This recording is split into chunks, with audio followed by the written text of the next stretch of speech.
दोस्तों, क्या आपने कभी सुना है कि जिंदगी के सबसे गहरे राज कभी कभी हमारे अपने घर की दीवारों के भीतर छिपे होते हैं। क्या आपने महसूस किया है कि कभी कभी सबसे नजदीकी रिश्ते ही हमारी सबसे बड़ी परीक्षा बन जाते हैं। आज मैं आपको लेकर चलूंगा एक ऐसी कहानी की ओर जहां दो बहनों का रिश्ता प्यार, त्याग, विश्वास और दर्द से होकर गुजरता है। लेकिन इस कहानी में जो मोड़ आएंगे वे आपको सोचने पर मजबूर कर देंगे कि आखिर इंसान के भीतर छुपी भावनाएं कितनी जटिल हो सकती हैं।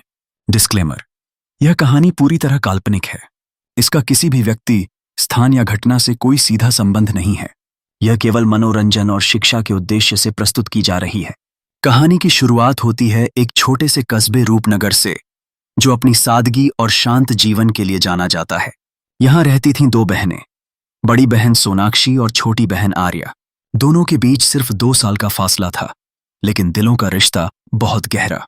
उनके माता पिता का देहांत बहुत पहले हो गया था और दोनों बहनों ने एक दूसरे को ही अपना सहारा बना लिया था।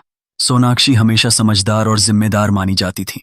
वह दूसरों की मदद करने में विश्वास रखती थी और अपने छोटे से कपड़ों की दुकान चलाकर घर खर्च संभालती थी। वहीं आर्या ज्यादा भावुक, सपनों में जीने वाली और थोड़ी जिद्दी स्वभाव की थी।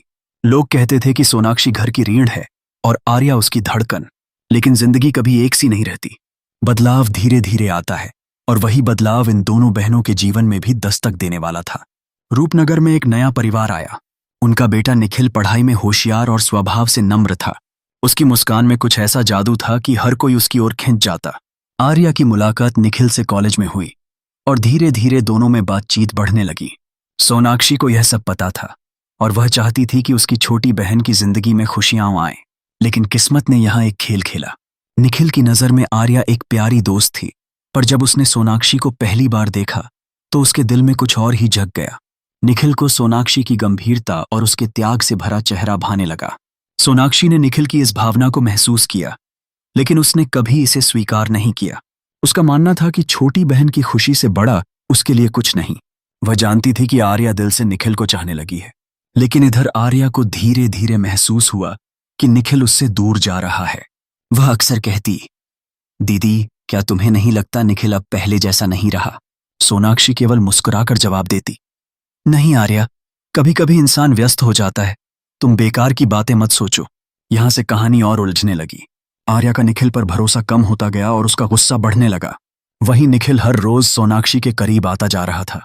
सोनाक्षी का दिल बार बार उसे रोकता था, लेकिन आंखें सब कह जाती थीं।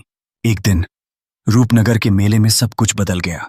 आर्या ने भीड़ के बीच निखिल और सोनाक्षी को साथ देखा। उनकी आंखों में एक अनकहा रिश्ता साफ झलक रहा था। आर्या का दिल टूट गया।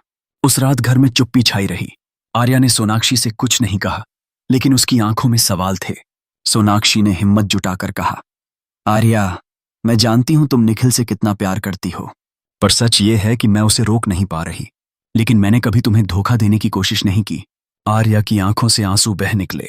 उसने कांपती आवाज में कहा, दीदी, मुझे लगा तुम हमेशा मेरी ढाल रहोगी, पर तुम ही मेरी सबसे बड़ी चोट बन जाओगी। ये मैंने कभी नहीं सोचा। सोनाक्षी के लिए यह पल सबसे कठिन था। एक ओर उसका अपना दिल और दूसरी ओर बहन का विश्वास। उसने चुपचाप अपना सिर झुका लिया। लेकिन कहानी यहीं खत्म नहीं होती। अगले दिन कुछ ऐसा हुआ जिसने सबको हिला दिया। आर्या अचानक बिना किसी को बताए घर से गायब हो गई। उसके कमरे में केवल एक चिट्ठी पड़ी थी, जिस पर लिखा था, दीदी, अगर तुम्हें लगता है कि मैं तुम्हारे रास्ते की रुकावट हूं, तो मैं खुद ही हट जाती हूं। मेरी खुशियों से बड़ी तुम्हारी मुस्कान है। मुझे मत ढूंढना। सोनाक्षी के पैरों तले जमीन खिसक गई। उसका दिल जोर जोर से धड़कने लगा। उसने पूरा रूपनगर छान डाला, लेकिन आर्या कहीं नहीं मिली। लोग बातें करने लगे। कुछ कहते, शायद आर्या अपने गम से भाग गई, तो कुछ कहते, शायद उसने अपनी जान ले ली। सोनाक्षी का हर लम्हा डर और पछतावे में बीतने लगा।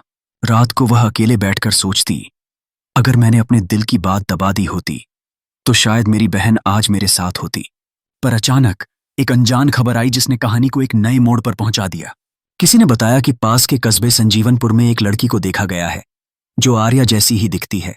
सोनाक्षी ने बिना देर किए वहां जाने का फैसला किया, लेकिन उसे नहीं पता था कि आगे जो सच उसका इंतजार कर रहा है, वह उसकी जिंदगी हमेशा के लिए बदल देगा।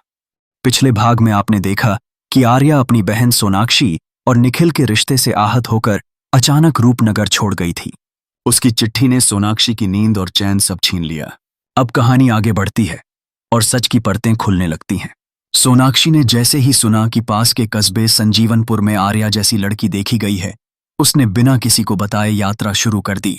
रास्ता कठिन था, लेकिन उसके दिल में केवल एक ही सवाल था, क्या वह सच में आर्या ही है? संजीवनपुर पहुंचते ही सोनाक्षी ने लोगों से पूछताछ शुरू की। एक बुजुर्ग महिला ने बताया, हाँ, 2 दिन पहले एक लड़की यहां आई थी। वह बहुत उदास थी और मंदिर के पास बैठी रो रही थी। मैंने उसे खाना खिलाया था। यह सुनकर सोनाक्षी का दिल तेजी से धड़कने लगा। वह मंदिर पहुंची। वहां कुछ बच्चे खेल रहे थे। उनमें से एक ने कहा, दीदी, वो लड़की तो पास के आश्रम में गई थी। बाबा ने उसे वहां शरण दी है। सोनाक्षी तुरंत आश्रम पहुंची। जब उसने अंदर कदम रखा तो देखा कि एक कोने में आर्या बैठी है, आंखें लाल, चेहरा थका हुआ। वह एक किताब के पन्ने पलट रही थी, लेकिन ध्यान कहीं और था। सोनाक्षी की आंखों से आंसू बह निकले। उसने धीरे से पुकारा, आर्या। आर्या ने जैसे ही सिर उठाया, उसकी आंखों में गुस्सा और दर्द दोनों थे। वह बोली, दीदी, तुम क्यों आई हो? क्या तुम्हें अब भी लगता है कि मैं तुम्हारे रास्ते की रुकावट हूं? सोनाक्षी ने कांपते हुए कहा, नहीं आर्या, तुम मेरी रुकावट नहीं, मेरी जान हो। तुम्हारे बिना मेरा अस्तित्व अधूरा है। मैंने कभी निखिल से प्यार का इजहार नहीं किया, क्योंकि मैं जानती थी तुम उससे मोहब्बत करती हो। लेकिन दिल पर जोर किसका चलता है? आर्या की आंखें भर आईं। उसने कहा, दीदी, मैं तुम्हारे त्याग को समझती हूं, पर दिल को कैसे समझाऊं? मैंने सोचा अगर मैं चली जाऊं तो तुम्हें अपने दिल की बात कहने से कोई रोकेगा नहीं। सोनाक्षी ने उसका हाथ थाम लिया और कहा, अगर तुम्हें लगता है कि मैं तुम्हारी खुशी छीन लूंगी तो यह मेरी सबसे बड़ी नाकामी होगी। मैं निखिल से कभी रिश्ता नहीं बनाऊंगी। तुम मेरी बहन हो, तुम्हारी खुशी से बढ़कर मेरे लिए कुछ नहीं। आर्या हतप्रभ रह गई। उसके दिल में अपराध बोध की लहर उठी। उसने फूट फूट कर कहा, दीदी, मैं तुम्हें गलत समझ बैठी। मुझे लगा तुमने मेरा भरोसा तोड़ दिया, पर सच तो यह है कि मैंने ही तुम्हें अकेला छोड़ दिया। दोनों बहनें गले लगकर रो पड़ी। आश्रम के लोग भी यह दृश्य देखकर भावुक हो गए। लेकिन कहानी यहीं खत्म नहीं होती। उसी समय निखिल भी वहां पहुंच गया। उसे पता चला था कि आर्या लापता है और सोनाक्षी उसे ढूंढने निकली है। निखिल ने दोनों को साथ देखा और कहा, मैंने शायद अनजाने में तुम्हारे बीच दरार डाल दी, पर सच यही है कि मेरा दिल सोनाक्षी के लिए धड़कता है। मैं उसे खोकर नहीं जी सकता। आर्या ने निखिल की ओर देखा। उसकी आंखों में आंसू थे, पर चेहरा शांत था। उसने कहा, निखिल, मुझे अब समझ आ गया है कि प्यार किसी मजबूरी से नहीं होता। अगर तुम्हारा दिल दीदी के लिए धड़कता है तो मैं तुम्हें रोकने वाली कौन हूं? पर एक वादा करो कि तुम मेरी दीदी को कभी अकेला नहीं छोड़ोगे। निखिल ने गंभीर आवाज में कहा, मैं कसम खाता हूं कि सोनाक्षी को हमेशा खुश रखूंगा, लेकिन अगर तुम दोनों में से किसी एक की भी आंखों में आंसू आए तो मैं खुद को कभी माफ नहीं कर पाऊंगा। सोनाक्षी स्तब्ध थी। उसका दिल दुविधा में था, एक ओर बहन का त्याग और दूसरी ओर अपने मन का सच। उसने कांपते हुए कहा, आर्या, मैं तुम्हारे सामने शर्मिंदा हूं, लेकिन अगर तुम्हें लगता है कि यह सही है तो मैं निखिल को अपना सकती हूं। आर्या मुस्कुराई। पहली बार उसके चेहरे पर सुकून झलक रहा था। उसने कहा, दीदी, मेरी सबसे बड़ी खुशी तुम्हारी खुशी में है। आज से हमारा रिश्ता और मजबूत होगा। हम एक दूसरे के सपनों में बाधा नहीं, सहारा बनेंगे। उस पल तीनों ने महसूस किया कि सच्चा प्यार केवल पाने का नाम नहीं, बल्कि देने का नाम है। आर्या ने अपनी भावनाओं का त्याग किया।